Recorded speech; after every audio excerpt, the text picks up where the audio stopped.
Phil, congratulations on a 2-0 win tonight against Kings Lynn. What did you make of the performance? Job done. First half good, or more or less how we thought the game would be in terms of them sitting off the ball and being patient and waiting for the moments, and they came with two very, very good goals.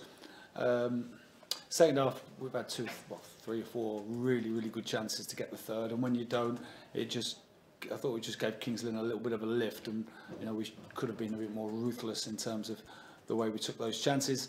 But when you don't take them, it's important that you come off the pitch with a victory, and we did that tonight. And it was a good night's work for us. It can always be better, and we know that certain areas we can improve on. But after the convincing win at the weekend, we always know Kings Lynn, after their defeat at the weekend, would come and be really, really make it hard for us to play through them.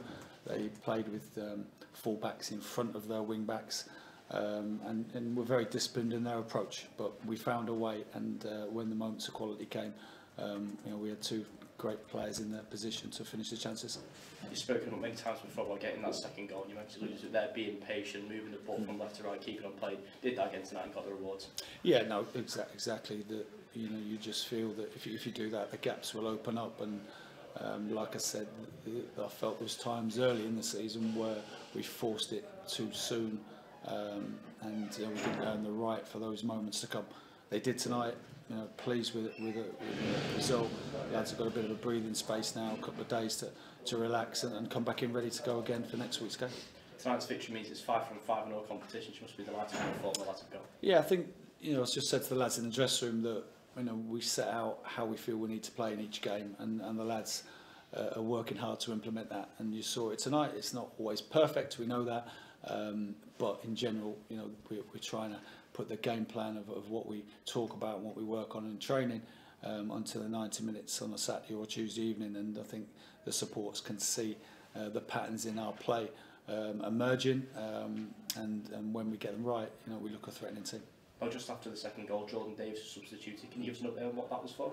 Yeah, his calf's tightened up, unfortunately, so that's a blow for us. He said he felt it in the warm-up. Maybe he should have flagged it up before, but he's got his goal, and hopefully it's not too serious. And we'll just get him assessed tomorrow, and hopefully he'll be back sooner rather than later. You mentioned obviously there's a little bit of a break now before Bournemouth next Tuesday. What sort of the planning before that fixture? Yeah, just we've had a tough run of games in terms of the Saturday, Tuesday, so we now can take a little bit of a deep breath and get a few people with bumps and bruises, which you always get when you have a run of games, get them right, and come into the Bournemouth game really ready to come out of the traps quickly, and played them once. We know what they're all about. They play in a similar way to the teams we've played recently. Obviously they're better at it because they're up there in the top of the league, but we found a way against them in the FA Trophy, and we'll have to work equally hard to do that again. James Jones was given the man of the match tonight. He really pulled the string in midfielders and looking out to get a goal, wasn't he? Yeah, no, pleased with Jonah's contribution. I think the last couple of games he's been involved a lot more in the build-up in the game, and that's what we've been speaking to him about. He's got so much energy, and sometimes he makes runs a bit too soon in the game. And the last couple of games he's been involved more, gets more confidence and more continuity in his game, and plays it, and then makes a run at the right time. He did that Saturday when he put that cross in for Jordan. And I thought his timing of his runs and his all-round game was excellent tonight. And another crowd over 8,000 as well. You must be delighted with the continued support of the Assatica. Yeah, it's Tuesday night, Kings Lynn. There's a lot of games on TV, I should imagine, tonight. But our supporters have come out in the numbers again tonight, and it probably wasn't quite the performance of the weekend, but it was still a very professional job. Awesome, congratulations. Thank you.